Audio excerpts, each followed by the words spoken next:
There's this thing in marriage therapy known as kitchen sinking that is literally the number one signal of real problems in a relationship, which is that fight about one thing becomes a fight about everything. What can we control in a fight? Let's control the boundaries of this conversation. Today's guest has transformed the way we think about habits, productivity, and connection. A Pulitzer Prize-winning journalist and best-selling author, his book, The Power of Habit, changed how millions approach their routines. Communication is literally just a set of skills. Anyone can become a super communicator, but the people who do it consistently, they understand that it's just a set of skills that you practice until they become habits. Once you have those skills in place, basically you can connect with anyone you want to. Better redefined productivity. And now with Supercommunicators, he's unlocking the science of meaningful conversations. He's written for the New York Times and the New Yorker, investigated tech giants like Apple, and uncovered the hidden forces shaping our lives. Learn to ask the right questions and then ask them. If you look at really good negotiators, you will notice that one of the things they do is that there's these weird, almost unnatural pauses. Because what they're doing is they're just slowing things down so that they can think more. Kindness and self-discipline always contain their own rewards. In this conversation, we dive deep into habits, communication, and what it really takes to change. Welcome to Success Story. I'm your host, Scott Clary. The Success Story podcast is part of the HubSpot podcast network. HubSpot not only supports this show, but they support entrepreneurs. That's why I'm such a huge fan of HubSpot. And I'm very grateful for HubSpot for supporting the show because they help entrepreneurs. And as a fellow entrepreneur, I know it takes a lot to grow your business, a lot of audience attracting, a lot of sales, a lot of marketing, a lot of lead scoring, a lot of channel management, a lot of content, a lot of long days, late nights, a lot of weekends, a lot of wishing there was an easier way, but there is. With Breeze, this is HubSpot's new collection of AI tools. It's easier than ever for marketers, for entrepreneurs to attract audiences, to increase leads, to score customers, and to close deals fast, which means pretty soon your company will have a lot to celebrate. Visit HubSpot.com/marketers to learn more.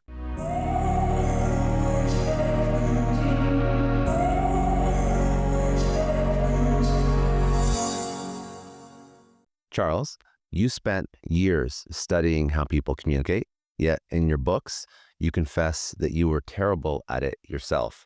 So what made you realize that you needed to change? Well, terrible is a strong word. I think I was not as good as I wanted to be. Hopefully I wasn't terrible. I'm a journalist, so I'm kind of a professional communicator. But yeah, I mean, that was part of it, was that like, I felt like I should be really good at communication. And I fell into this bad pattern with my wife that was happening, and I think it happens in lots of relationships. Versions of this happen at work as well, where, I'd come home from a long day. I was at the time a reporter at the New York Times, and I would come home from a long day and I'd start complaining to my wife about my boss doesn't appreciate me and my coworkers don't realize what a genius I am.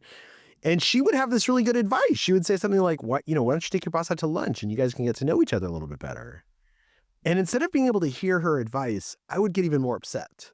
And I would say things like, why aren't you supporting me? Why, you're supposed to be outraged on my behalf. She would get upset because I was attacking her for giving me good advice. And I think this is pretty common. Like, I'm assuming that this is familiar to literally everyone listening, right? Where one person has a problem, the other person tries to solve it. Those solutions are not appreciated. And so I was just confused why this kept happening to me and to everyone else. And so I went to some neuroscientists and I was like, look, tell me what's happening like in my brain. And they said, actually, it's a really good thing you came by right now because we're living through this golden age of understanding communication. Like, for the first time, because of advances in neural imaging and data collection, we know what's happening inside your brain when you're talking to someone.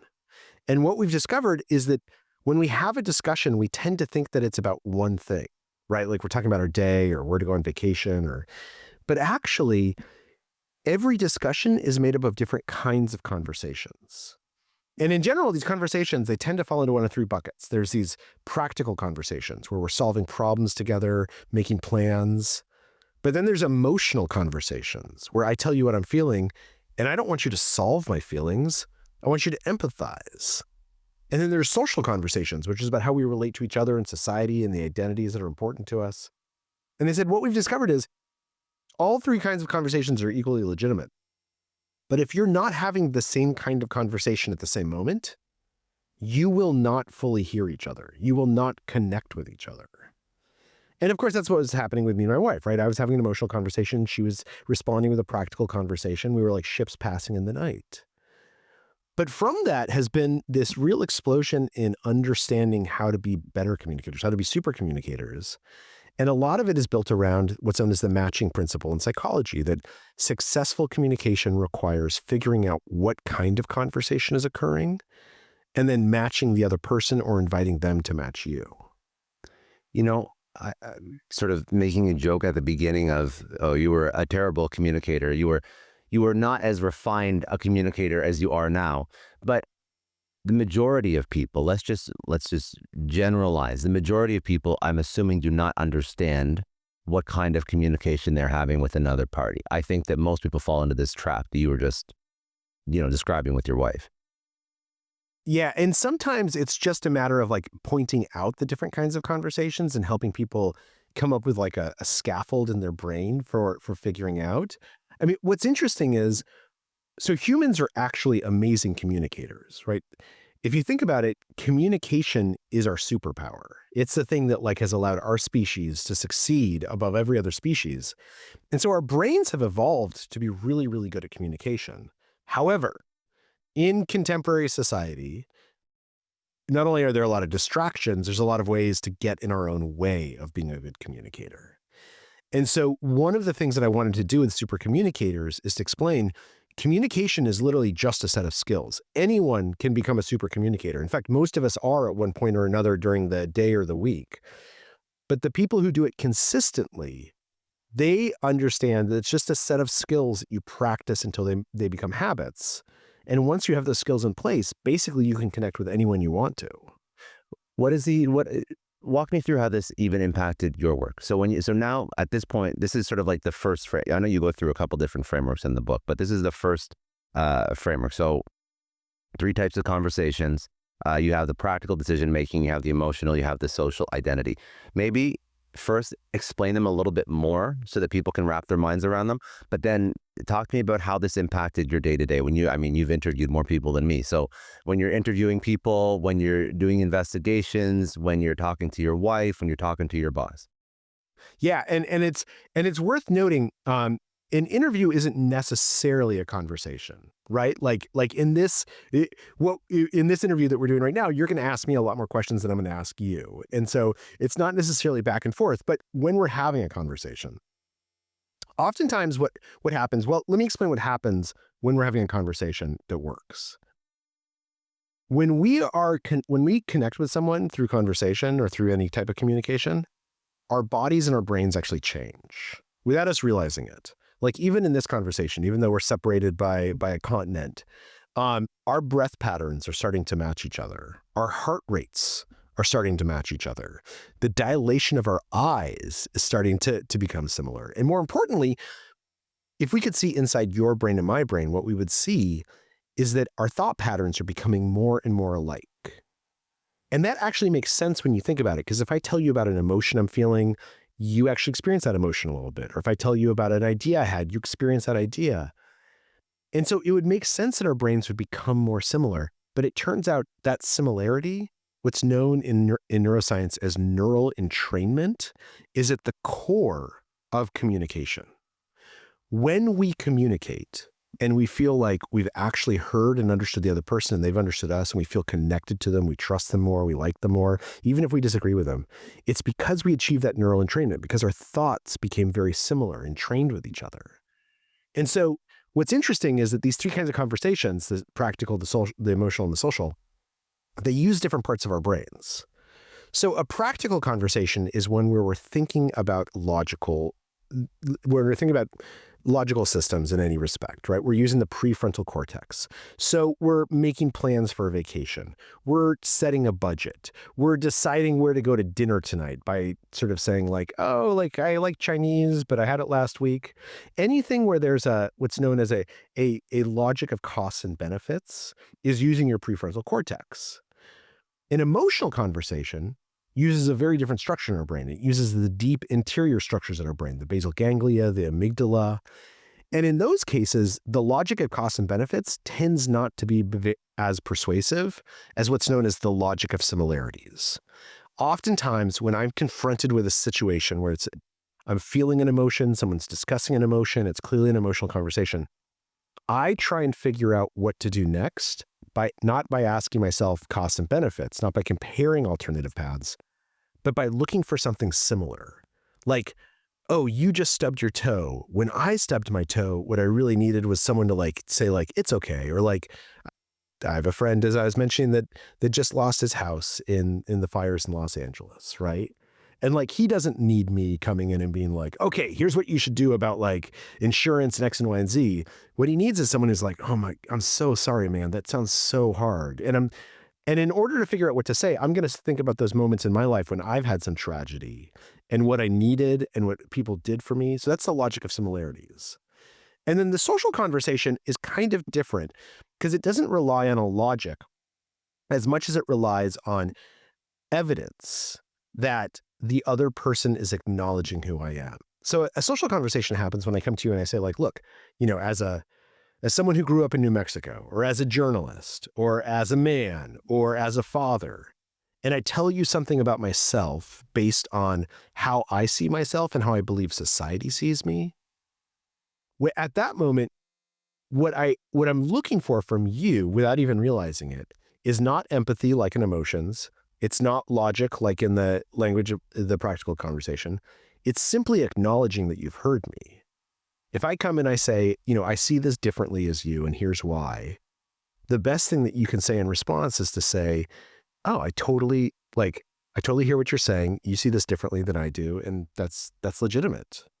So I'm just thinking through, and now you have me thinking about all the conversations I have in my life, and now I'm mapping out when some things just seem to not click, and now it makes a lot of sense as to why. The three kinds of conversations that you just mentioned, I feel like when we go into a conversation, the reason why we could not pick up on the type of conversation that the other person is trying to have could be because we have our own agenda going into that conversation and we want our own outcomes. And I don't even know if that's a conscious thought. I feel like in my case, if I'm going into a conversation, I've had this conversation so many different times. I have this subconscious outcome that I'm looking for. And it sounds cliche, but I'm not stepping into the other people's shoes, right? I'm just saying, I'm having this conversation, I'm feeling this emotion, this is what I want out of it. If I don't get that, I'm not happy with the interaction. But I'm not consciously doing that. That's almost like a subconscious entrained. Well, and there's a way to sidestep this, right? So this is one of the first big skills is how do we figure out what kind of conversation we're in and how do we get ourselves out of our head? Because oftentimes before we have a conversation, we might think about it, like if it's an important conversation or something we're kind of uptight about, we'll think about it. And what we think about is what I want to say. Like, here's what I want the other person to know. Here's what I want to say. That's not really a conversation, right? That's a monologue. But that's what most people go into. It's totally natural. So what do we do when we start that conversation to make it an actual conversation? The first and most important thing we can do is to ask a question. But not all questions are created equal.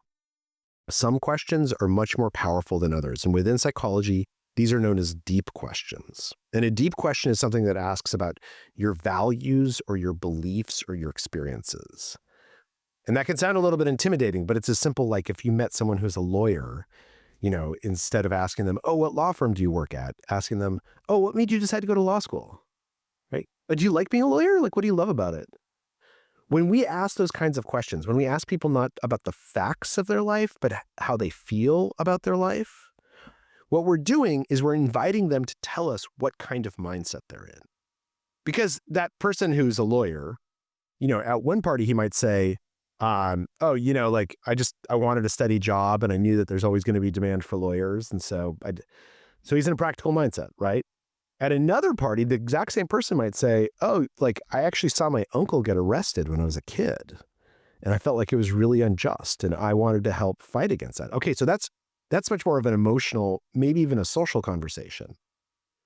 Asking a deep question allows us to not only figure out what's happening in the other person's head, but it interrupts that subconscious thing that you're talking about. Because instead of just barreling in and being like, here's what I want you to know about me, I'm asking you a question. We're starting a dialogue. And the great thing about deep questions is that as soon as you ask that question and they answer it, it's very natural for you to answer your own question, right? Oh, you became a lawyer because you saw your uncle get arrested. That's really interesting. I'm a doctor, and I became a doctor because I saw my dad get sick when I was a kid. So that's the first and most important step or skill is learn to ask the right questions and then ask them. When you ask these, first of all, it's sort of a two-pronged question to this. The first part is when you ask these, or how practical is it to ask these deep questions before every interaction that you have? Because that's what you're alluding to. This is what you're teeing up. Before you have any kind of conversation, you have to get almost a barometer reading of where that person is at to a degree. You can add. Well, sometimes I mean, sometimes you walk up and like you're in Jim's, your coworker's like, we got to discuss the budget. And you're like, okay, let's discuss the budget. Like, you know that he's in a practical mindset, right? He's announced it. Sometimes people just announce what mindset they're in. I think it's those situations when it's not announced. And those moments, that's when asking this deep question. And I think what you're really asking is like, oh, man, that seems like so much work. But actually asking a deep question usually takes a couple of seconds, and the reply usually takes no more than 20 or 25 seconds, right? Like you mentioned that you lived in Miami. So like a deep question I would ask you would be like, oh, what made you guys decide to move to Miami? Like what was going on that like, and you're going to answer that question and you're going to tell me something about yourself. You're sick of the cold, or you wanted to get away from your in-laws, or whatever it is. Something was going on that gives me some insight into who you are and what kind of mindset you're in right now. But it's not going to be a big, like, cry on each other's shoulder moment. No. In fact, in schools, they teach teachers to do this by saying, look, if a student comes up and they want to have a conversation with you, start the conversation by asking them, do you want to be helped? Do you want to be hugged? Or do you want to be heard? Which are the three kinds of conversations: the practical, the emotional, and the social. And if anyone listening has kids at home, try this with your kids. They will tell you exactly what they want immediately. They will say like, no, I don't need your help. I just want you to hear what's going on, or I need a hug.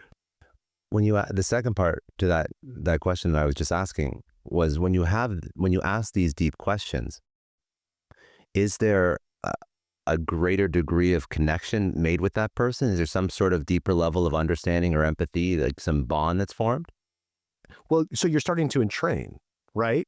Like if I say to you, why'd you become a lawyer? I saw my uncle get arrested. And I say, oh, I became a doctor because I saw my dad get sick. Now we're both having the same kind of conversation, right? We're finding something that we have in common. We are starting to entrain with each other. And the thing that's interesting about entrainment is you can't help but feel closer to the person when you entrain with them.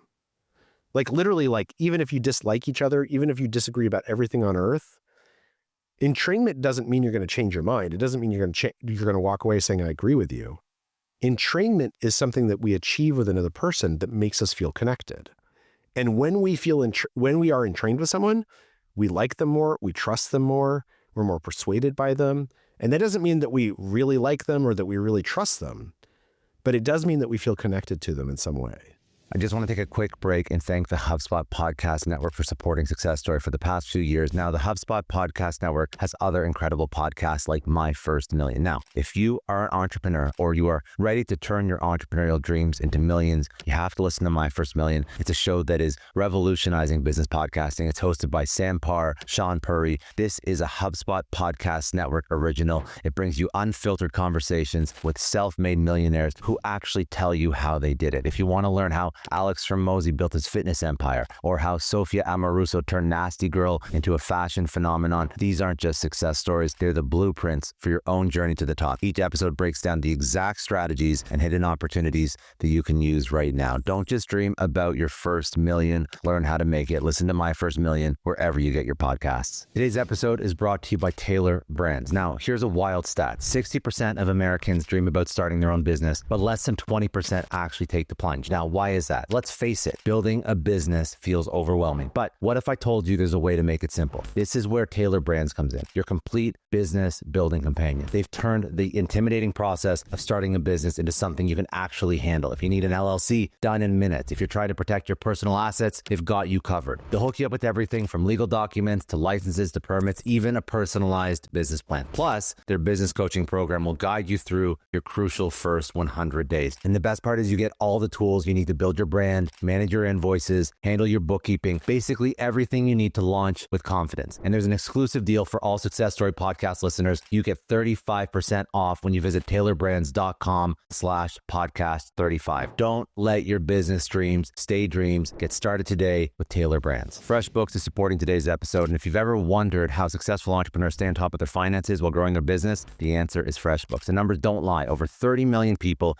have chosen FreshBooks, processing more than 60 billion in invoices and saving an incredible 192 hours every year on accounting tasks. Think about it. That's nearly 8 full days you could get back to focus on what really matters: growing your business. FreshBooks is more than just accounting software. It's your all-in-one financial command center. Create professional estimates, track time, automatically bill clients, and capture expenses on the go. Plus, it integrates seamlessly with over 100 business tools you already use, all backed by award-winning customer service. If you're ready to stop drowning in receipts and you're ready to stop chasing down payments, here's what I want you to do. Head over to freshbooks.com to start your 30-day free trial, no credit card required. And for all you Success Story listeners out there, I've got something special. Get an exclusive 60% off for 6 months when you visit freshbooks.com/pricing-offer. Transform your business with FreshBooks today. That's freshbooks.com/pricing-offer for 60% off. You went between the work you've done as an investigative journalist, and then you moved into, I think, habit formation for a period of time as well. And then you moved into communication,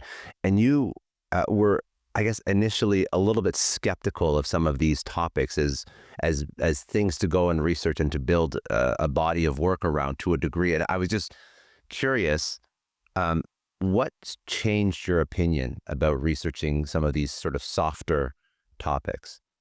Oh, I think so. So when I wrote The Power of Habit, which was about 12 years ago now, I had been a reporter in Iraq. And I'd been embedded with the military. And one of the things that you learn spending time with the military is that, like, it's a giant habit change machine. Like, that's what they do really, really well. They essentially teach all of these, like, new recruits new habits. And I thought that was fascinating.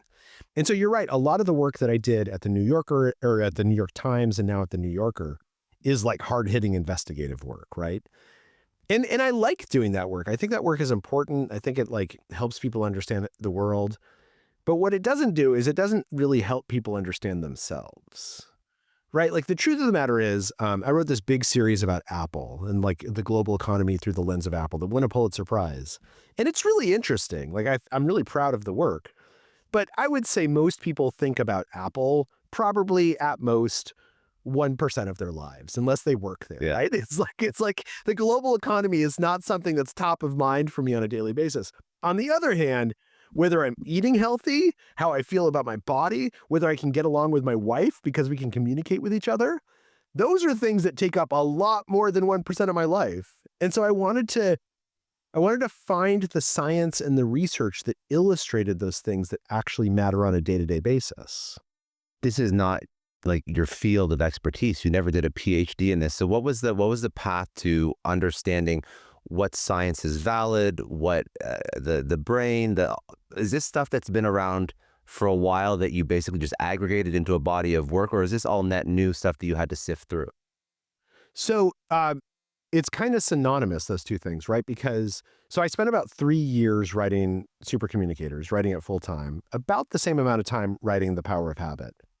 And the thing that you find as a journalist, like, what my job is to go out and find all of the information that's out there and figure out A, which of it is trustworthy, but B, how do you present it to people in a way that they can remember and absorb it? So to answer your question, some of this stuff, we've been doing research on communication for thousands of years, right? Like, it's part of being human. But there's a lot of research that's happened in the last 10 or 15 years. And I spent a lot of time looking at that research and making sure that it was scientifically valid. I talked to, I don't know, 320 researchers, like just a huge number of people. And part of the job is collecting the information, like understanding. You're right, I don't have a PhD, but actually getting a PhD is essentially very similar to being a reporter. You go and you read other people's work, and then you try and figure out how to do a new version of it, how to build on it. Being a journalist is very similar in that you go and you read every piece of literature out there in scientific manuscripts and elsewhere on the topic you want to write about. And then you figure out, how do I take these ideas and how do I take what look like disparate ideas, because the researchers don't understand some of the connections between them, and bring them together in a way that the reader can use it. And more importantly, the Supercommunicators is filled with all these stories, like how the CIA recruits overseas assets and how the TV show The Big Bang Theory became a hit. And part of it is that, like, I can have the best suggestions on earth for you. And if you're super bored learning about them, you're not going to remember them. You're not even going to finish. But if I can take these suggestions, if I can take the science and I can embed it in these stories, then you're going to remember them for years. I mean, I think that's the way you teach. Stories are everything. Another more communication lessons, right? Yeah. I totally agree. When you're doing all this research, what was the most counterintuitive idea about communication that you came across? So I think the most counterintuitive is that there's this like kind of cultural belief or bias that some people are born as great communicators, right? They have like the gift of the gab or X, Y, or Z. And actually, almost none of the research bears that out. Basically, people who are really good communicators, if you ask them, have you always been good at communication? They will tell you no. They will tell you, like, in high school, I had trouble making friends, and so I really had to study how kids talk to each other. Or my parents got divorced when I was a kid, and I had to be the peacemaker between them, right? People who are good at communication are simply people who think a little bit more about communication. And so when you see someone who you think is a fantastic communicator, if it's someone big like Bill Clinton or nowadays Donald Trump, I think that Donald Trump is clearly a super communicator in how he's connected with the American population, or even like those people that you know in your own world, right? Like friends or coworkers who just seem so charismatic and they seem so good. The crowd just revolves around them naturally. Yeah. That is not because of some inborn skill. That is not because they have something you don't have. That is because they have a skill that they were recognized as a skill and they practiced and developed. And you can do the exact same thing. It's a skill that anyone can learn. What would be a misconception about good communication then? So say somebody looks like they are a good communicator. What would be something that actually doesn't add or benefit them? I'm assuming just being loud and boisterous is not really a sign of good communication, but what would be like another, or maybe it is, I don't know. You're the expert. So what's interesting is that there's sort of two things that tell you if a conversation's going well. The first is what's known as equality and conversational turn-taking. So basically, both people need to be speaking. Like, we've all been to those dinner parties where there's someone who's so charismatic and so entertaining, and they just will not shut the hell up, right? They just like tell story after story. And at first you're like, oh my God, this is so amusing. And by the end of the night, you're like, I never want to like be at a dinner party with that guy again. So part of it is, are we actually encouraging reciprocity, what's known as conversational reciprocity or authenticity reciprocity? Am I saying something real? Are you hearing what I'm saying? Are you saying something real in response? And again, this is like a weird setting for it because it's an interview. But if you and I were having dinner together, I would be asking you a ton of questions about like how you do what you do and why. And so that's the first thing, is that you want to have that back and forth. And just because one person is super entertaining, if they're talking all the time, that does not mean that they are a good communicator. The second thing is, oftentimes we think that the best communicators are the most eloquent communicators. But if you think back to the best conversations you've ever had, if I looked at a transcript of them, they would look like a mess, right? In a great conversation, you're interrupting each other. You're cutting each other off. You're starting some idea and then getting distracted by another idea and then getting excited about something. Like, good conversations are not like good speeches or good plays or good dialogue in a movie. Good conversations are a mess. And it's the people who are present in the mess, who are paying attention to what's going on, are asking deep questions, or proving to people that they're listening to them. That's when we have a great conversation. Not because if you were to print it out, it would look like, Churchill. So now we know our three kinds of conversations.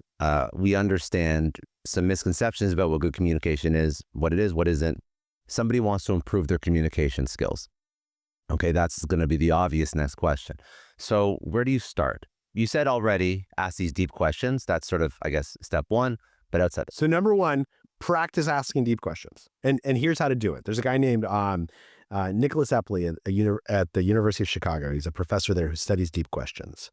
Once a month, he gets on a bus, sits down next to a stranger, and his goal is within 3 questions to get them talking about their hopes and dreams. And when he told me this, I was like, oh my God, that sounds miserable. First of all, it sounds miserable. Second of all, it sounds impossible. And he's like, actually, it's the easiest thing I do every month. It usually only takes me 2 questions. Because I sit down next to someone, I'm like, oh, what do you do for a living? And they're like, I'm an accountant. And he says, oh, did you always want to be an accountant? Is that what you dreamed of being when you were a kid? And they say, no, I wanted to be an astronaut. No kid wants to be an accountant. And now suddenly you're talking about like what real life is like. That being an astronaut's hard, and this opportunity came up, and you had kids, and you're so proud of them. So the first thing you can do is just set a goal for yourself of asking one deep question a day. One deep question of anyone. It doesn't matter who it is.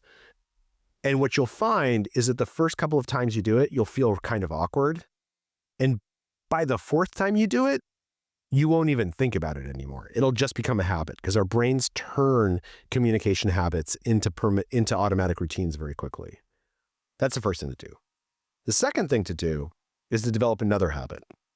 And this habit is to prove that you are listening to people. So one of the things that we found about communication is that we all know the importance of listening in a conversation. But that's not the only thing that's important, because particularly if we are having a tough conversation, a conflict conversation, or you and I disagree about something, or it's just a hard topic, there is this sneaking suspicion in the back of both of our heads that the other person is not actually listening to us. They're just waiting their turn to speak. So we have to hijack that. We have to short circuit that. And the way we do it is we prove that we are listening. And there's a really easy way to do this. It's called looping for understanding. It has 3 steps. Step 1 is ask that question, right? Preferably a deep question. Step 2 is when the person answers the question, repeat back in your own words what you heard them say. And this isn't mimicry. The goal here is to show them that you're paying attention, to show them that you're thinking about what they're saying. Oh, what I heard you say was this thing, and that reminds me of something you said last week. So most of us do that kind of intuitively. It's the 3rd step that I always forget. Step 3 is ask if you got it right. Did I hear you correctly? Am I understanding? Because what we're actually doing in that moment is we're asking for permission to acknowledge that we're listening. And one of the things that we know about how the human brain works is if I believe you are listening to me, you are much more likely to listen. If I believe that you are listening to me, I'm much more likely to listen to you in return. And it's not enough just to make sure that, let me figure out how to say this properly. So this 3-step process, it seems like a labor-intensive process to I'm just saying compared to, I'll explain where I'm going with this. Because I know that I'm in the wrong. That's the point. This is I know that I'm in the wrong. So what happens in an argument is I make sure that I don't veer the conversation off in one direction after they have a point they want to get across. I make sure that I directly address the point that they just brought up, but I don't do it that way. I'll just respond, but I'll make sure that I'm still responding to the point that they just discussed, because I want to make sure that I'm not ignoring or sort of discounting their opinion. But what you're saying is that's still not enough just to respond back to the point. You're saying if they have a true issue they want to discuss, and if I don't go through that 3-step process, again, subconsciously, they're still going to feel like I'm not really paying attention to them. Even if you respond, if you're like, look, I got something to say, I got an argument to counter your argument, and it's totally on point, right? You're not changing tacks. There's no evidence there that you actually heard what they said, right? You heard enough to know the topic they're talking about, But there's no evidence that you're trying to understand. In fact, you're doing exactly the opposite. You're telling them why they're wrong. And it's okay to tell them why they're wrong. That's all right. But before we tell them why they're wrong, we have to prove to them that we actually heard what they said. We're trying to understand what they're trying to say to us. Right? So I think and it can sound cumbersome, but it's actually just as simple as like being like, look, what I heard you just say was that like you want to go to Aruba for vacation because you want to be on the beach. Is that right? Am I getting that right? Yes. Okay. So I totally appreciate that. I feel like we went to the beach last time. This time I'd like to go to Mumbai because I really want to be in a big city. At that moment, we're actually communicating. You're 100% correct. It is not cumbersome at all. I think that we are just, and listen, I can just use myself as the example. I won't speak for anybody else. I've gotten lazy in my communication. I think a lot of people get lazy in their communication. And it's fine to be late. Most of the conversations we have, we don't have to do looping for understanding, right? Like most of the time, like we sit down with someone and they're like, let's talk about the budget. And you say, okay. And you start working on the budget. It's not that big a deal. But there are times, and sometimes you get in the Uber and you don't want to talk to the driver. And that's okay too. You don't have to have any conversations you don't want to have. But there are times where you do want to have a conversation, where you do want to really get to the bottom of something or flesh it out or try and figure out what's going on. And in those moments, it's really important to have the right skills, the right tools in your toolbox so that you can have the conversation you want to have. That was a learning conversation. That's what you're just describing, right? Yeah. Correct. Okay. So explain to me what the difference between that is and a true hard conversation. Because you speak about hard conversations focus on controlling yourself, your environment, pulling out multiple identities. So I'm trying to understand the difference between a learning conversation and a hard conversation and how you approach each differently. They're not necessarily different. They're not necessarily, because like a hard conversation can be a learning conversation can be hard. But what I would say is this: there are some topics that when we start to discuss them, all this other stuff comes up. So marriage, a lot of this we know from studies of marriages. One of the things that oftentimes, think about a couple who gets married. They believe that they communicate with each other very well. They probably did at one point communicate with each other very well. Now they're at each other's throats and they're contemplating divorce. Why? What happened there? Oftentimes what happens is that in addition to trying to figure out, in addition to all the normal skills that I use in a conversation, because this is something that's so emotional, I have an impulse to control things. Right? Anytime we're in a fight, anytime we feel threatened, we have an impulse to control. It's very natural. And if I'm not careful, if I just let that impulse kind of run roughshod over me, the thing I'm going to try and control is you, the person I'm talking to. That's the most obvious target of my control. So I'm going to say things like, you're not allowed to say that, or that's a stupid way to feel. You shouldn't feel that way. Or it's not such a big deal. I don't know why you're making such a big deal of this. Or I'm not going to talk about, I'm just not going to talk about this. This is something I'm not going to, right? What I'm really trying to do there is I'm trying to control you. So what should we do instead? What do the best couples do? What do couples who stay married do?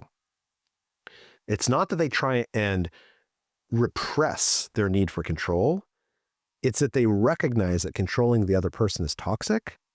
And instead, what they should do is they should control other things together. So one thing that we can control is the environment, right? If we start a fight at 11 o'clock at night, I can say, look, this is really important. I want to continue this conversation. We're both exhausted. What if we just pick this up tomorrow at 8 o'clock? Is that okay after getting a good night's sleep? So together we're controlling the environment. We can control the boundaries of the fight, right? So there's this thing in marriage therapy known as kitchen sinking that is literally the number one signal of real problems in a relationship, which is that a fight about one thing becomes a fight about everything every single time. So we start by fighting about or discussing where we're going to spend Thanksgiving. And within 10 minutes, it's well, your mom hates me. And if you made more money, this wouldn't be an issue. And right. But everything goes back to that. Yeah. Yeah. Everything. So what can we control in the fight? We can say look, let's control the boundaries of this conversation. Let's just talk about Thanksgiving. We're not going to talk about moms. We're not going to talk about money. We're just going to talk about Thanksgiving.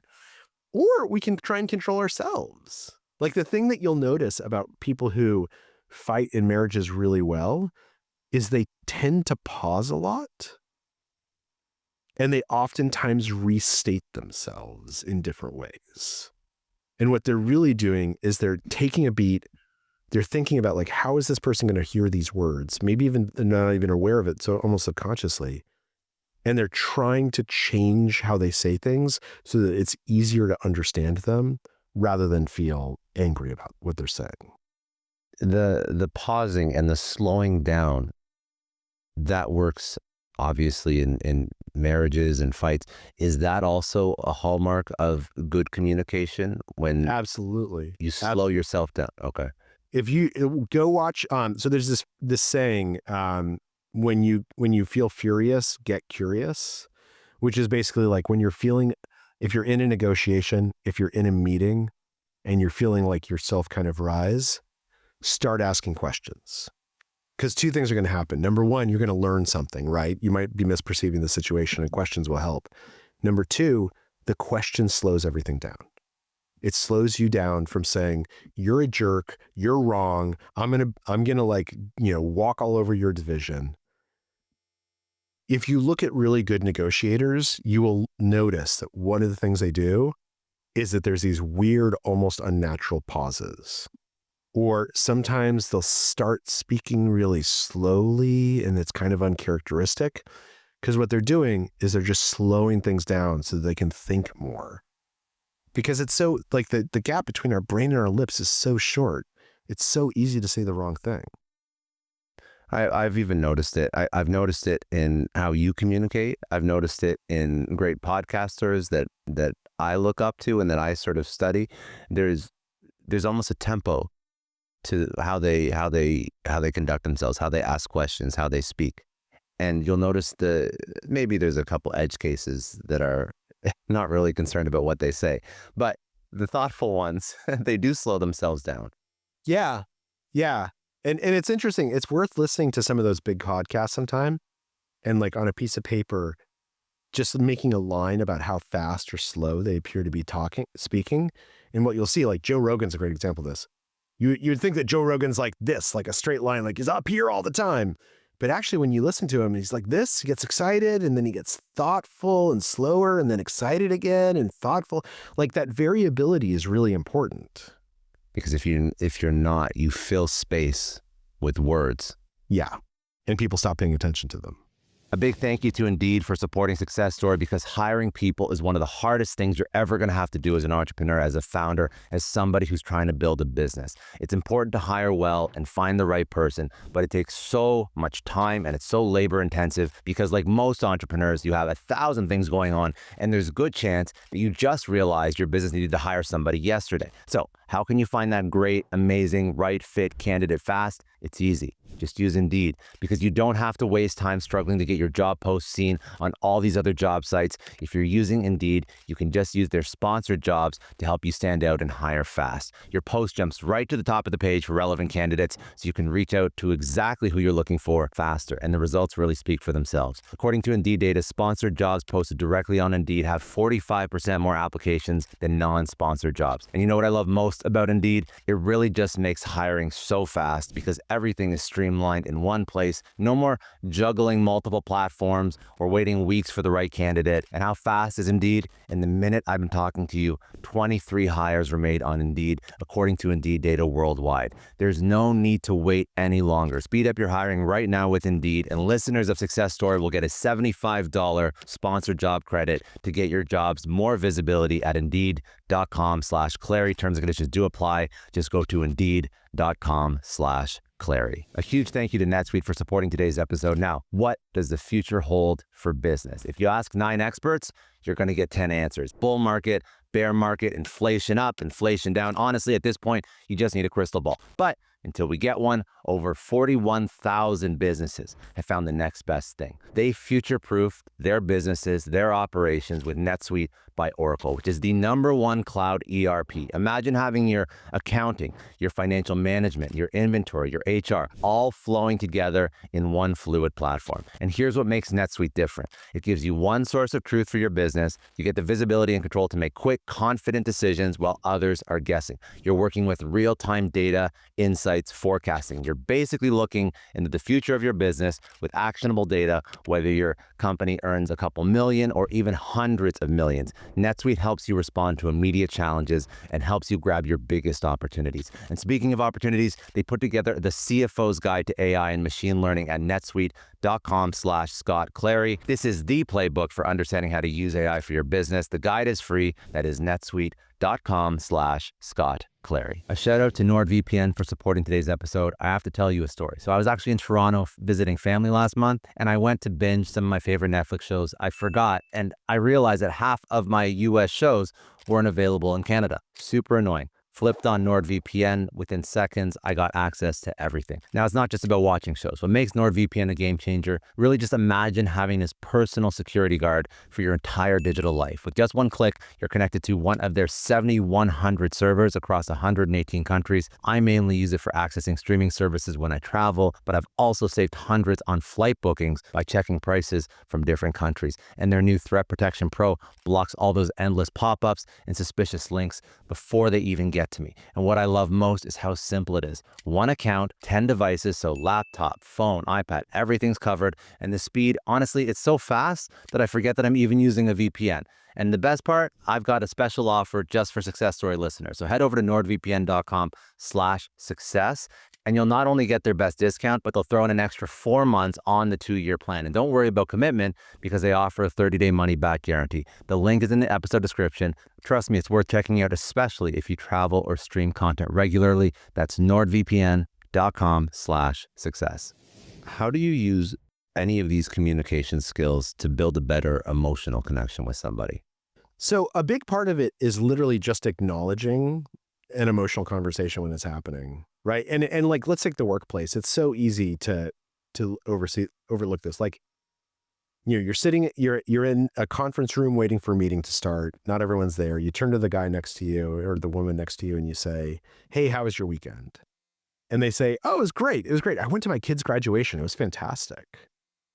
The easiest thing to do is to be like, "Oh, congratulations. That's great. I'm so glad to hear that. Here's the agenda. Let's get down to business." But if you just take a second and you're like, "Oh, that's amazing. Congratulations. What did it feel like to watch your kid walk across that stage?" Then that's actually a deep question, right? I'm asking you how you, and when I do that, you're going to tell me something amazing. And it might only take you 10 or 15 seconds, but you're going to be like, "Oh, it was so great. Like I thought of my dad coming to my graduation." And now we're having an emotional connection with each other. Now we're having an emotional conversation. And that doesn't mean we have to cry or like say emotional things, but it does mean that we feel connected with each other. And so just listening for those opportunities where someone is talking about how they feel and then leaning into that, that is how you get better at building emotional connections. And it happens all the time, right? It happens all the time without us even realizing it.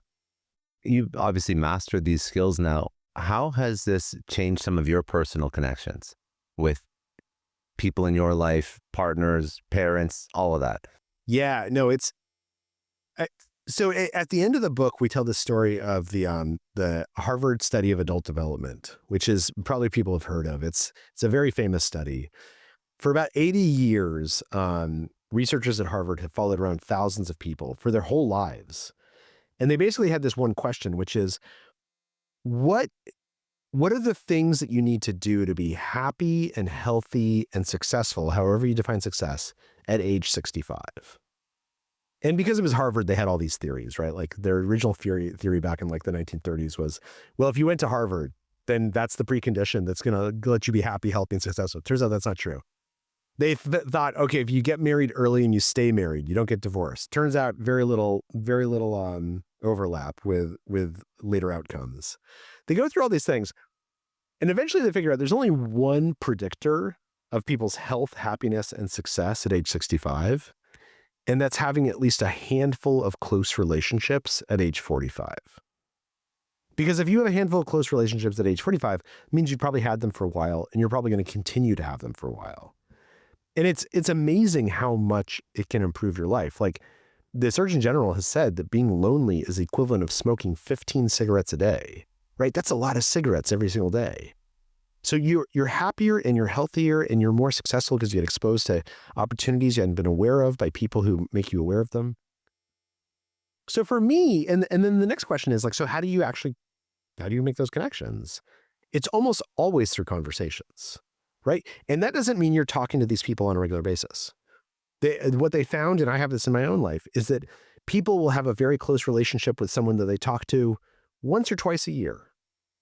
But they set aside an hour on a Saturday morning to call that person and catch up, right? They set aside time to nurture the connections. And so this has been the biggest change for me, is that learning all these skills is great. It helps me communicate with my wife and my kids and my coworkers. But what's really been driven home for me is how important this activity is, how important connecting with other people is, how much happiness it can bring you. And it's super easy to get like caught up in our lives, and I have 1,000 emails to respond to, and like I just want to watch Netflix. But when we make a little bit more time to connect with other people, even if we know that the first couple of minutes of the conversation can be a little awkward, but then we're going to like reconnect and it's going to feel great, we're actually investing in our own future. When you think about everything that you've learned and all these different skill sets, and even all the ways that you've used it to build stronger relationships with people in your life, what area of communication do you still have trouble with? What's the hardest one for you to consistently, I don't want to say deploy because it sounds like a tactic, but you get where I'm coming? Yeah, no, What's totally. the thing that you always sort of like revert I'll to answer the bad? question, but can I ask you the same one? Where do you feel like you fall down on communication sometimes? I think I fall down on communication in the way that most things to me are logical conversations. That's how I want them to be, logical conversations, because usually I want an outcome. I'm a very outcome driven person. So even in an emotional conversation, in my mind, I'm like, we still have to get to the outcome. Right. So a waste of time. Like, why there's a way. are we? And Gina, God bless Gina. She's amazing, and she understands how I operate. So we never really fight. But I could be better at understanding that not everybody needs the immediate logical outcome, and sometimes just wants to bask in the emotion or bask in the social, which is fine. But for me, it's always like, this is a waste of time. Let's get to the end results. What are we doing? Where are we going? Yeah. Well, I don't want to steamroll over people, but I think that that's sometimes what I do, and that's definitely And I would say that my biggest failure is with my kids. When my kids come to me to talk about something that's bothering them, I try and solve the problem for them rather than just empathize with them. Because again, I'm also very like goal focused and goal oriented. Now, the thing is, I would suggest to you though, I'm guessing if I was to ask you to tell me your top 10 conversations you've had with Gina, very few of them were practical conversations where you were like, okay, where are we going to go on vacation? We're going to go to this place. You don't remember those conversations.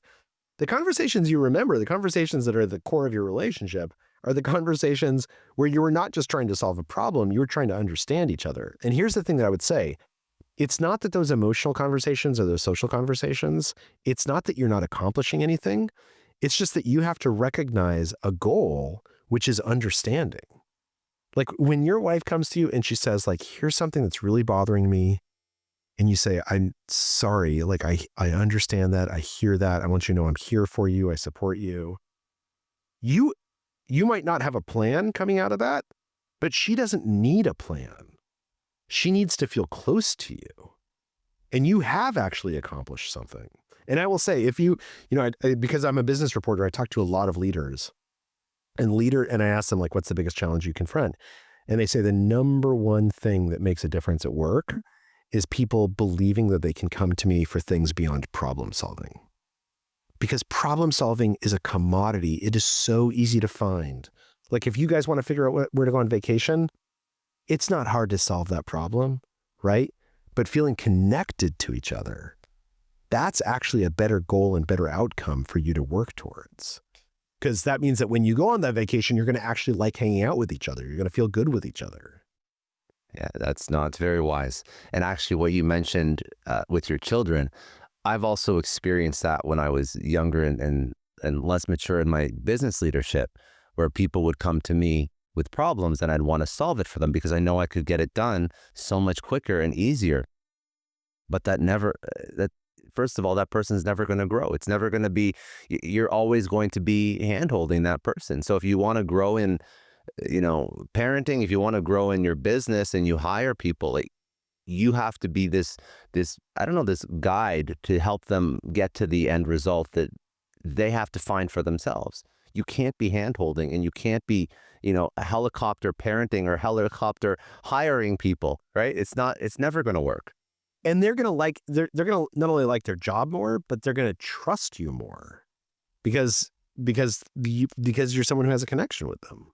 What would be one thing about communication that you still want to understand more, that still is a little bit unresearched, that you think would be useful for people to, or maybe you write another book about it. Who knows? So there's a really interesting question, which is,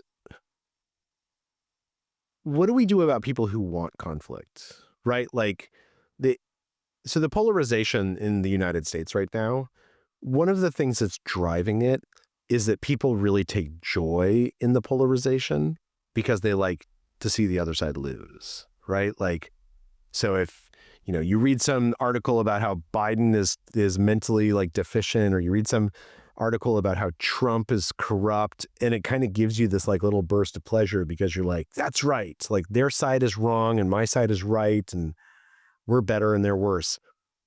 One of the things that we don't totally understand is when somebody wants to bypass that, when we want to hijack that instinct, which is a totally normal instinct, by the way, it's part of socialization, is that like there's in groups and out groups, and we trust our group more, and we want our group to do better. When somebody is finding joy in polarization or in conflict, how do we short circuit that to make those seek something more enlightened? That's something that like everyone's working on right now, and it's a really tough problem. And it appears that part of the answer is that we stop feeding that instinct, and social media feeds that instinct. Yeah. The algorithm is actually designed because this like sort of righteous indignation is such a powerful force. The algorithm is designed to seek it out and to give it to you. But what we find is that those kinds of meals, righteous indignation and negative emotions, they tend to create more hunger the more that you have them. So you really have to interrupt the process. It's almost like an addiction. Probably. I mean, people psychologically, probably it is. A number of people sort of say that, it's like an addiction. Where can people get your book? Where can people connect with you? All the website, all the socials, everything.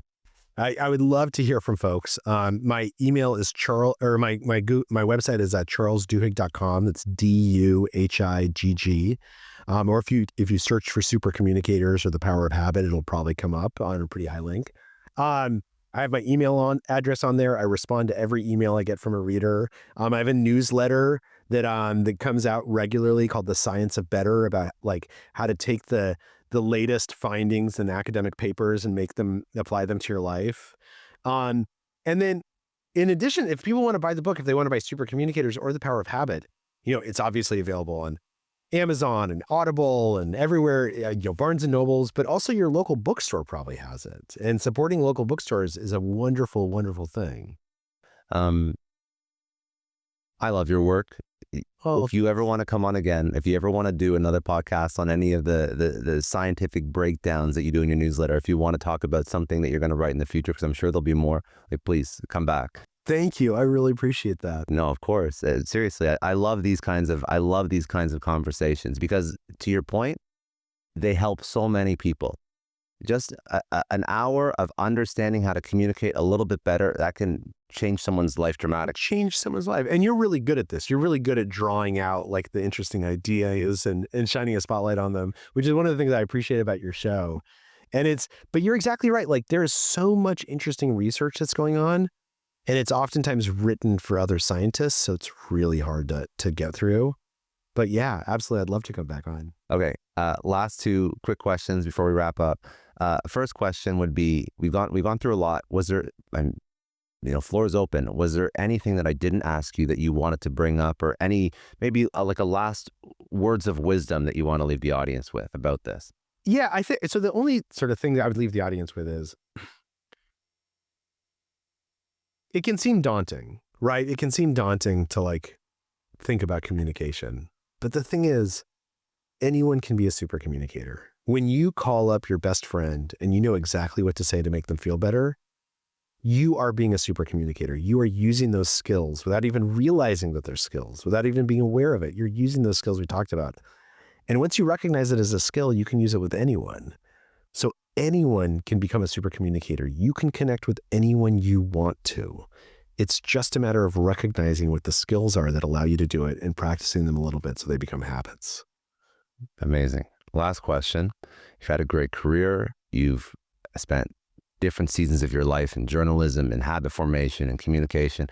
If you were only able to pass on one lesson out of everything you've learned to your kids, what would that lesson be? Ooh, that's a good question. Honestly, and this is something that like I try and live, that kindness and self-discipline always contain their own rewards. Like there is never a time in this world where if you're kind to someone or you show some self-discipline for yourself, that it's a wasted effort. Even if it doesn't result in the what you're looking for, the effort itself contains a reward.